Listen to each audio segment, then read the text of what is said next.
A single image posted on 4chan that sparked the creation of hundreds of thousands of stories online. Documentations of unusual and never-ending levels that struck onto and challenged subtle feelings like grief, the extent of someone's determination, and even nostalgia. Places so unknown and deadly, yet oddly comforting. Despite the many horrors that come with these stories, many of them somehow evoke a sense of longing. A longing for the past that some of us may have lived in, or even a past that we wished we lived in. A longing for the past to become our present. This is a genre that soon made a name for itself, known as liminal spaces. In hindsight, they're just infinite and repeating rooms with unnatural elements with some entity roaming around, trying to kill you. But this genre is beyond just that. It asks a greater question. What if our wishes, our innermost longings, materialized into a physical space? Whether it's a wish to return to the past, for a future that never happened, a home you never had and yet find familiar, a place you could just be alone in to escape the world. This is the true message behind liminal spaces.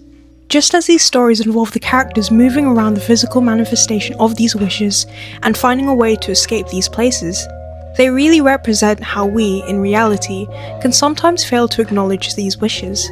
How we can fail to move on from our expectations of the world and deny our current state of reality. One of the many stories that took on this liminal space genre, taking direct inspiration from the original 4chan post, is The Backrooms. The Backrooms, created by Kane Parsons, or Kane Pixels as he names himself on his channel, is a YouTube series that sparked great popularity, followed by several fan games of similar names and the like. To summarise it as briefly as I can, the series follows several found footages of many different people who have stumbled into the Backrooms. Some are there on purpose, researching it and mapping it out. Others end up there after their curiosity takes the better of them, and the rest end up there completely by chance, no clipping through matter itself, and often, it's greatly implied that it's in the Backrooms that they've horrifically met their demise. I'm sure you've heard or seen parts of it, and as much as I want to talk about it, my words alone can't account for the amount of lore and details Kane Pixels puts into the Backrooms. So, if you're completely new to the series and haven't watched it, please go through it before you carry on with this video. If you are familiar with it but still want a recap, then I'd highly recommend watching Wendigoon's summary of the series. Both channels with their respective videos will be linked in the description. Going back on topic, The Backrooms now has a movie, and in the single week that it was airing, I was blessed with the opportunity to watch it with my friends without any spoilers. As of now, I'm recapping everything off the top of my head. I literally just came back from the cinema, so while everything still should be fresh in my mind, I may miss a few details, so please take this recap lightly. Any corrections or details that I've missed are greatly welcomed in the comments. This goes without saying, but there will be major spoilers ahead. So, how can a YouTube series known for its found footage style translate into a movie? The movie starts with exactly that. A recording reminiscent of the original series, following a man in a hazmat suit by the name of Warren, who's working for Async, a corporation dedicated to researching the Backrooms, which, trivial but untrivial fact, they refer to the Backrooms as the Complex, so take note that I will be using these names interchangeably. Again, if you are unfamiliar with Async and these other terms, please watch the Backrooms on YouTube because they are such a predominant force in the entire series, and understanding these beforehand will make the movie and the latter half of this video make much more sense. Followed by something we can't see yet, Warren is understandably panicked, taking a blue duffel bag as he navigates through the complex, following a trail of several wires into a control room blocking his entrance with a large chest. At the centre of this room, where all the wires are connected to, is a radio system, which he uses to try and call for help as we learn that he has been separated from his team. Of course, no one responds, and after that, a seagull suddenly flies into the room, and Warren cautiously follows the path it came from. Inverted banners and other objects from a place where a summer event would happen appear along this path. The sound of cheers and the like is heard when suddenly, Warren encounters an entity. He makes a run for it, but he eventually runs into a dead end. A room filled with wallpapers that give the illusion he's in an island paradise. As he tries to leave the room, however, he's intercepted by the entity, which we finally see as a voided and distorted mess. As much as I believe in someone not being dead until a body is found, Warren has most likely been killed after this encounter. The found footage sequence ends, and we finally meet Mary, looking back at her destroyed house and recalling a time when, presumably, it was first made. She goes on about how we basically go through loops, how the mind protects itself through these means, and here we meet Clark. We learn that Mary is Clark's therapist, and that Clark seems to struggle in addressing his feelings. The two then roleplay, Mary taking on the role as his ex-partner, Barbara, as Clark recalls his exchange with her, following a night of drinking alone, returning home and immediately being confronted after breaking a glass. He yells at her, defending his actions as a result of Barbara leaving him to make ends meet, to pay for house bills, and her education for law school.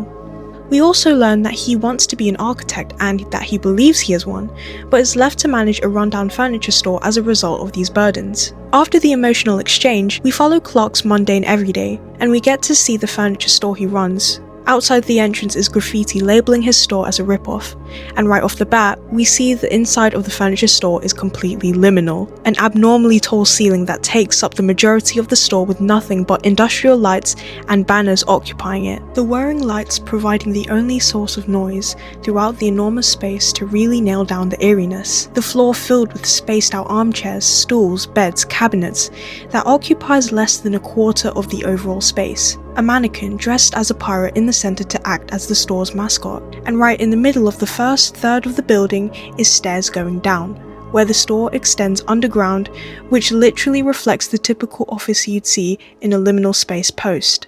And to make it more creepy and lonelier than it already is, no one's in the store. During this part of the story, we see Clark trying to make an advertisement for the furniture store with the help of his two employees, Kat and Bobby, with Clark taking on the persona and a low-budget costume of a pirate. The recording's cut short when the chair Clark sits on at the end of the ad falls apart. We then see Clark in his office with countless sketches of rooms and exteriors scattered around, showing his passion for architecture. An electrician enters the room, stressing Clark about his incoming bills while also telling him that he can't find a problem with the power, as we learn that the furniture store has had a series of sudden power outages and unpredictable instances where lights would go on by itself.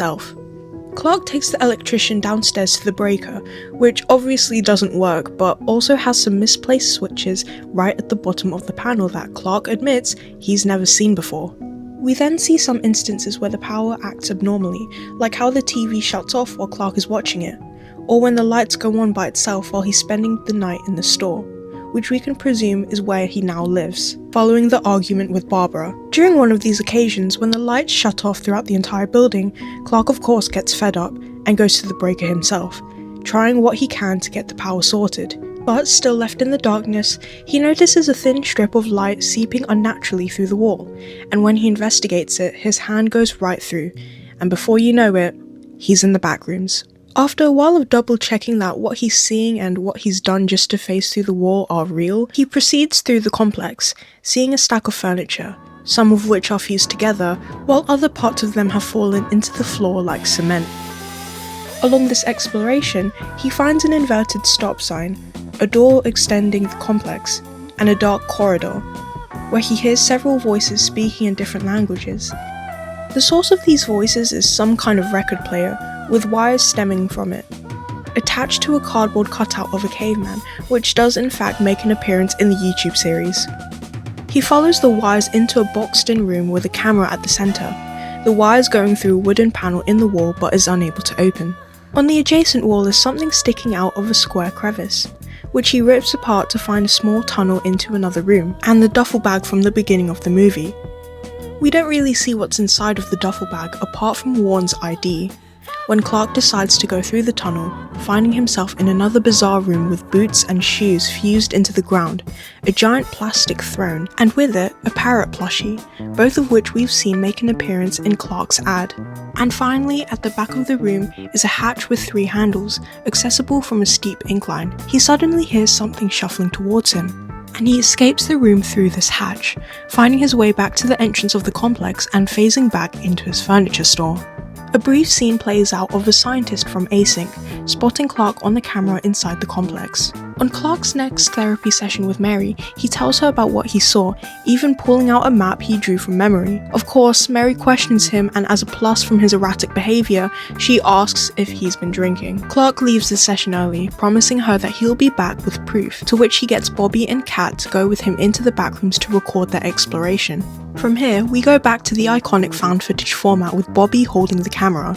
Both of them, well, mostly Kat since Bobby is apparently high at the moment, find Clark mad until they witness Clark no-clipping through the wall. From the other side, Clark tells the two that he's okay and that all they need to do is step in. Bobby has no issues with this, going right through, while Kat doubts their safety, only going in after Bobby convinces her. Clark shows the two around the complex, even new places that we haven't seen until now, showing how far he's progressed and mapped out. Eventually they stop at a closed-off room with a bed and a tunnel with a slope going down.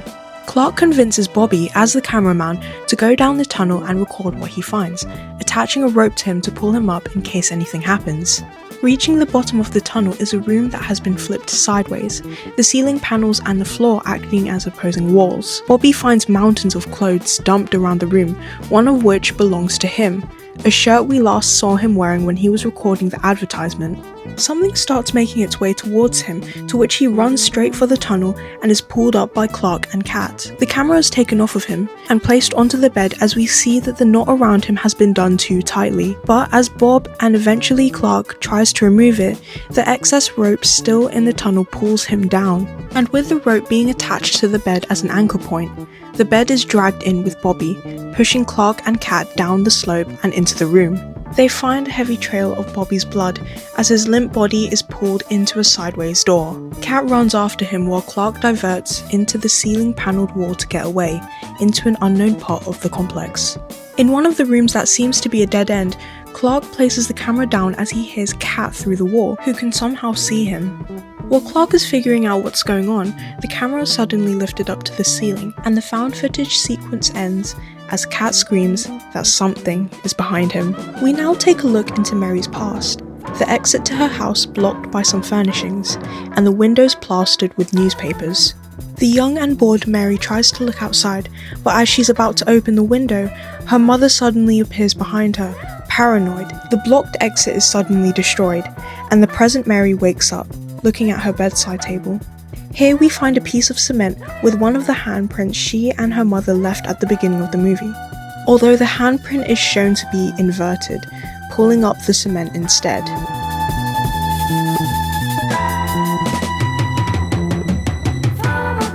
The sequence ends when Mary misses a call, playing a voice message from Clark saying something like, "I found it." Concerned, Mary goes to his furniture store, empty as ever. She eventually looks in the basement level of the store, finding Clark's maps and a lone light illuminating the taped outline of a door on the wall. After spotting a fly disappear through the wall, she tries touching it, only for her hand to phase through it, and soon after, she decides to take a step in, finding herself in the backrooms. She finds herself in places we've seen earlier, such as the corridor with the caveman cutout, but this time, the boxed-in room from before is different. Instead of being empty with only the wooden panel and the discreet tunnel, chairs are scattered around, and the tunnel, as well as Vaughn's duffel bag, are completely gone. Mary makes her way into a new area of the complex, a triangular dead end with crazed words and drawings from electrical outlets to houses, to the sky, to a darkened, large figure with a pirate hat holding up a smaller and enlightened figure. Turning around, she notices someone peeking back into the corner, and after asking who's there, Clark's voice is heard telling Mary that she's being too loud. After asking why he's hiding, we see Clark looking bewildered and without a scratch. In one of the unnaturally structured paths behind them, the lights flicker and Clark stands in front of Mary saying, "It's just me." Suddenly, he walks behind Mary and strangles her, knocking her unconscious. Another quick flashback from Mary's past plays, seeing her mother in a mental institute, unresponsive and wheeled away by a nurse. Eventually we cut to their old home before the camera lowers, with each level down showing the house losing an element of reality. The furniture becomes more distorted, eventually phasing into the ground. The light from the window eventually becomes blocked off, before everything recognizable about the old house is completely gone, turning into an empty room with nothing but an arched pathway in the corner, leading to where Mary is now in the present. tied up on a chair and sitting on a dining table. In the room with her is inanimate and warped renditions of people, known as still lifes, and Clark, sitting in front of her, notices this, explaining that they're people that the complex remembers. The more it remembers, the less it does. It's like describing a dog to someone who hasn't seen a dog before, and then asking them to draw it. He acknowledges the man in the wheelchair behind her, and the man sitting with them on the dining table, but ignores the woman in red standing behind them. This woman is the imitation of Barbara, who he only saw her for a few moments in a photo on Clark's bedside table. He then exclaims that these imitations, that the Backrooms is a place of no pain, and he demonstrates this in a literal sense by taking a knife and stabbing the man sitting with them on the table on the neck. It doesn't respond at all. Looking for something to eat, he opens the fridge and we find Kat's decapitated head inside. He then ignores this and proceeds to tear out the stabbed imitation's stomach, and instead of blood and organs, something resembling a teddy bear's stuffings makes up the imitation. Mary tells Clark to let her go, but he turns to the imitation of Barbara, cutting her head to take her hair to serve as a wig, putting it on Mary to roleplay, just like in the beginning of the movie. Mary breaks away from the stage play, lashing out and telling him that she's not Barbara, and that as much as she did initially want to help him, she can't because the problem is him, and his failure to acknowledge his faults. She tells him that she won't force him to change, and if he likes it in the Backrooms, he doesn't have to leave. Clark gets a hold of himself and apologizes, cutting Mary free on one arm before the imitation of Barbara suddenly runs away into a corner. In the arched entrance, an absurdly tall pirate figure with a warped version of Clark's face enters. Clark attempts to calm it down by telling it that Mary was just about to leave and that she wouldn't bother them because she said that we don't have to change. The pirate slowly lifts Clark before suddenly biting off his shoulder, killing him.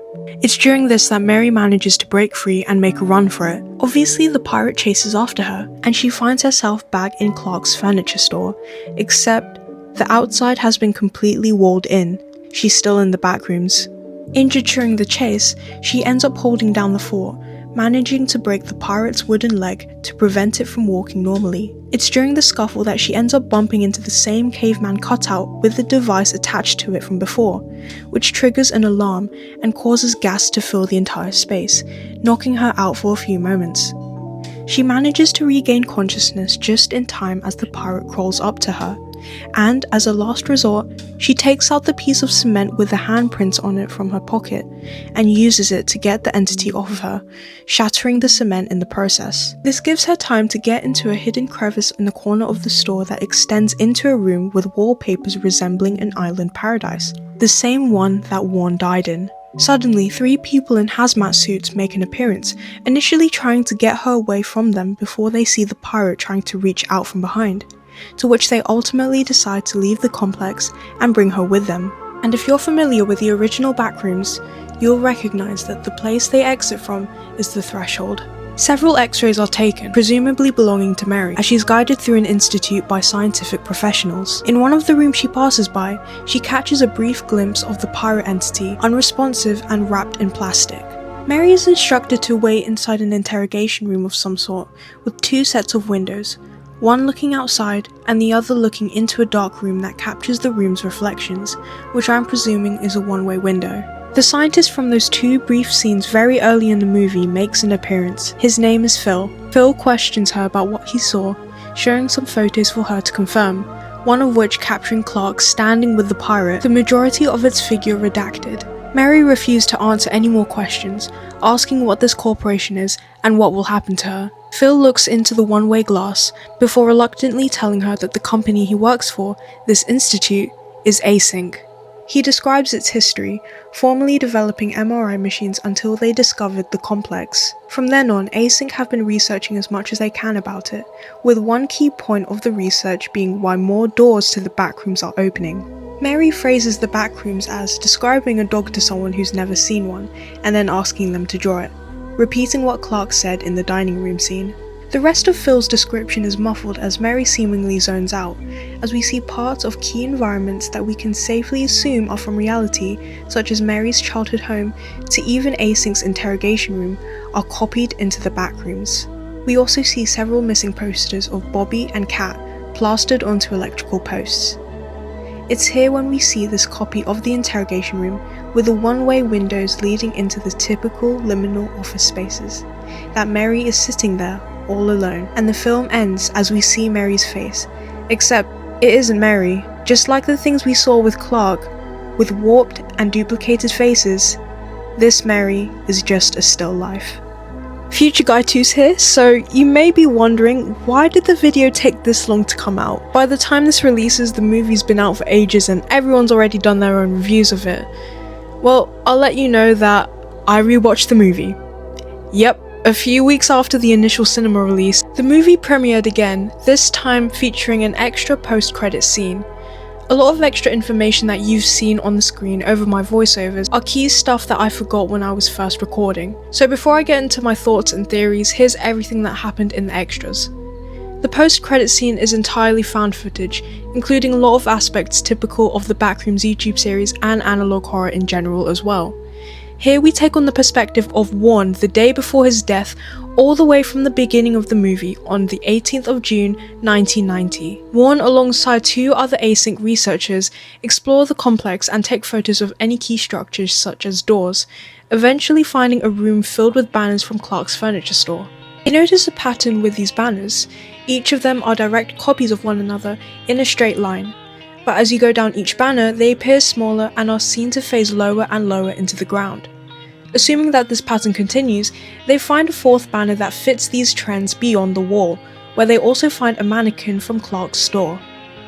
Going further beyond the back wall, the team finds a much earlier and emptier rendition of Clark's furniture store, extending itself into corridors. The group finds a TV playing several found footages, presumably of the Backrooms, until suddenly they encounter Pirate Clark. This scene doesn't affect my theories at all, but it definitely gives more context as to how Warren ended up in his situation. It's a nice addition that is very reminiscent of the YouTube series and shows how async works. And that concludes the Backrooms movie. Whew! This movie was absolutely phenomenal.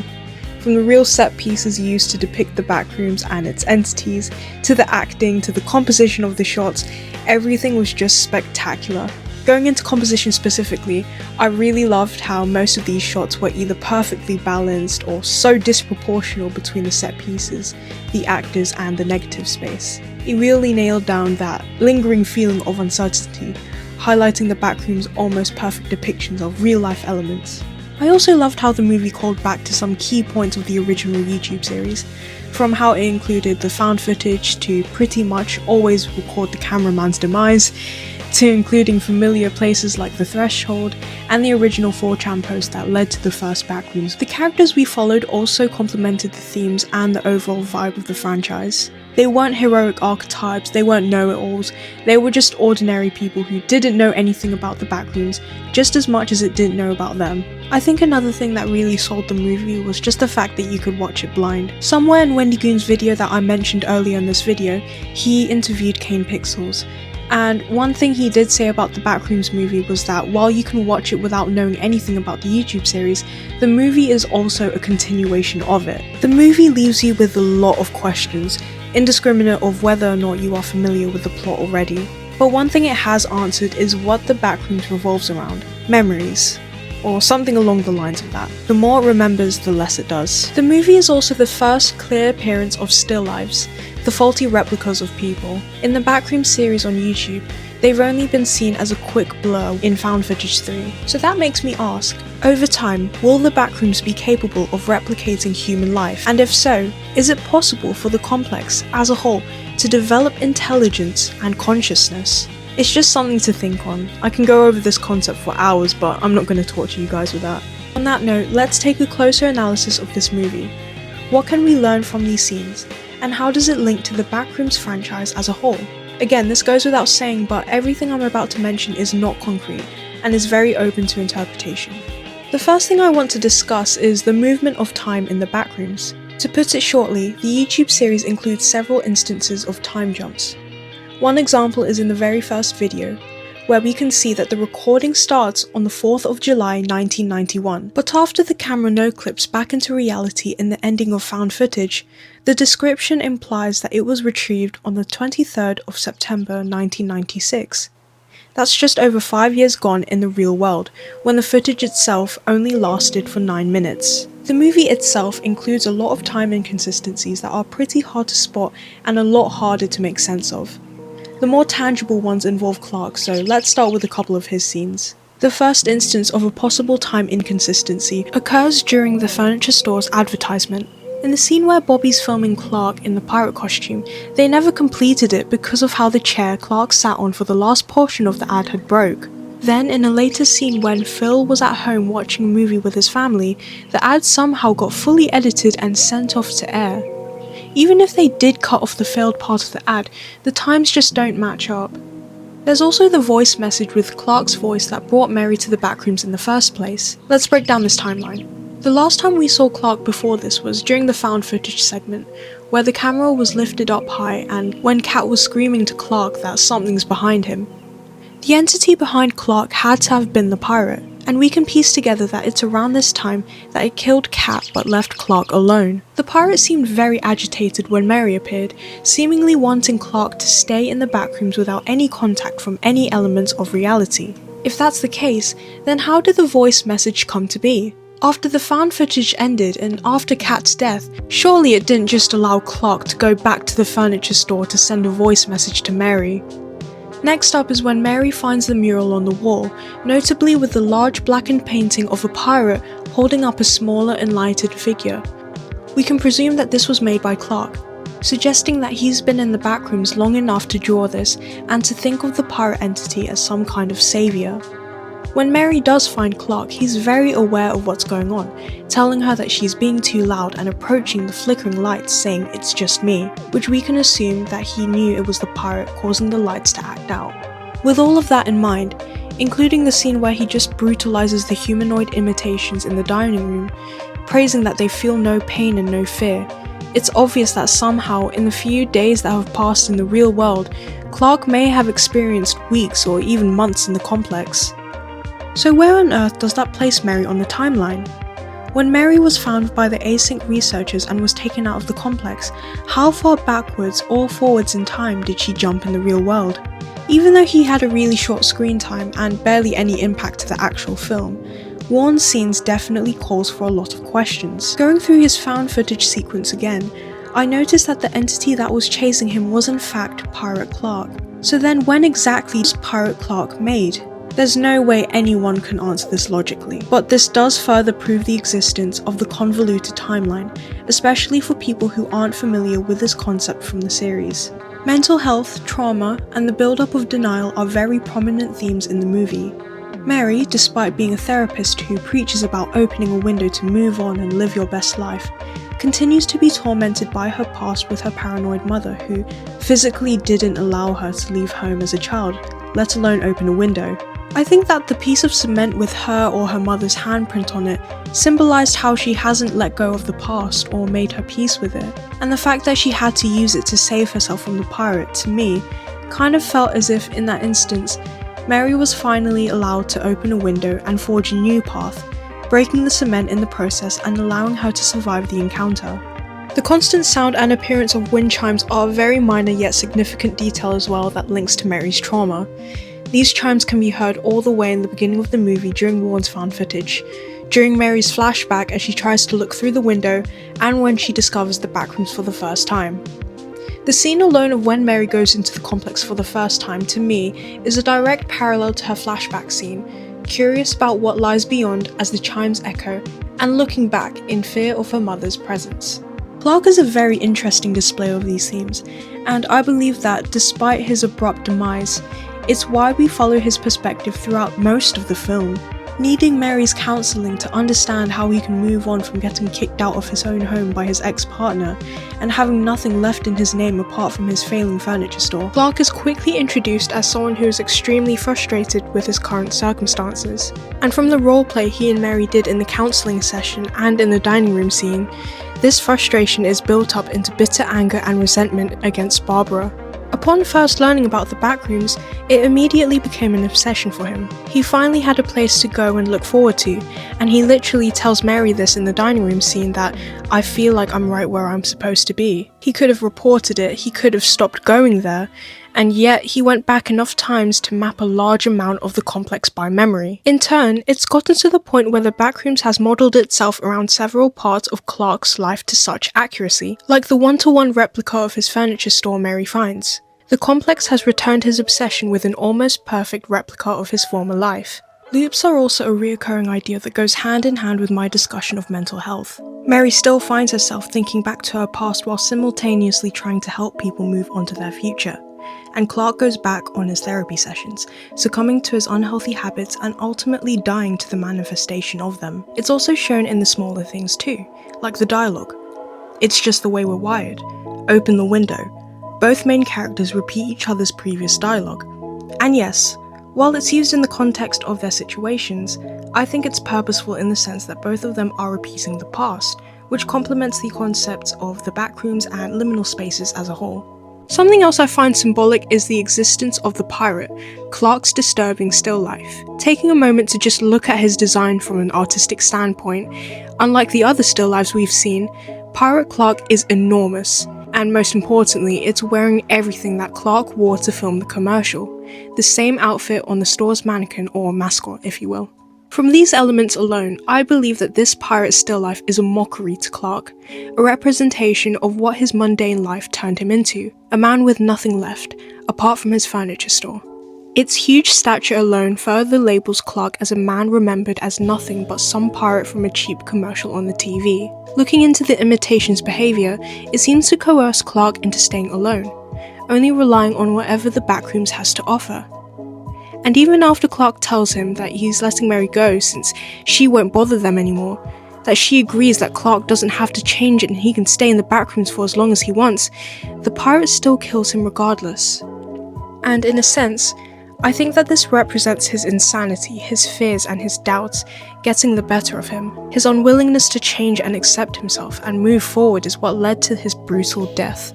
And finally, I just want to end off this video with my first-hand experience watching the Backrooms. So what it was like at the cinema, what I heard about the movie by the people around me. It was beyond my expectations, to say the least. All the seats in the entire screen, and I mean all the seats, were completely booked. Me and my friends were quick to book it online very early, thankfully, but we really didn't expect a lot of people to come. We thought so mostly because the Backrooms gets most of its traction online, but that again proves my point earlier that the movie did an excellent job in bringing in new people. Now, on that note, there were a couple of people who sat around us that I can assume are completely new to the franchise. I did overhear that while they did enjoy it, they said it wasn't that scary and they thought of it as a drama instead of a horror. And because I love going off track so I can talk more, I want to clear up a huge misconception that unfortunately a lot of people criticize the Backrooms movie for. Oh, where's the creepy thing that chases you at 800 miles per hour?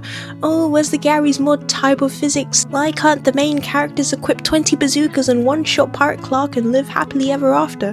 The Backrooms is a psychological horror, okay? Let me repeat it again so it's clearer for the people in the back. The Backrooms is a psychological horror. Whether it's online or from actual people I overheard when I was at the cinema, certain groups of people don't understand that horror isn't just about gore and murder and jump scares.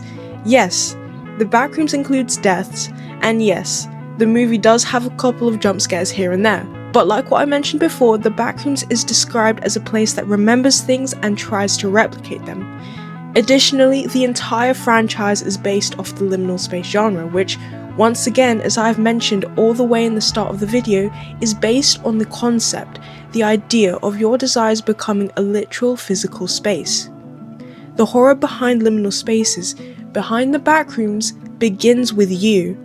It's a reflection of you, your wants, your feelings, your memories. Going back to my experiences in the cinema, it was really nice. I was worried that with how packed it was, there would be a lot of people talking over the film, but no. Overall, people really enjoyed it. You can tell that scenes which built tension worked because everyone in the room was also nervous. People laughed at the same time, got scared at the same time, and a lot of people were actually cheering when Mary got away from Pirate Clark, for example. Everyone in the room was engaged with the movie, and I think that in itself is proof that the movie is excellent.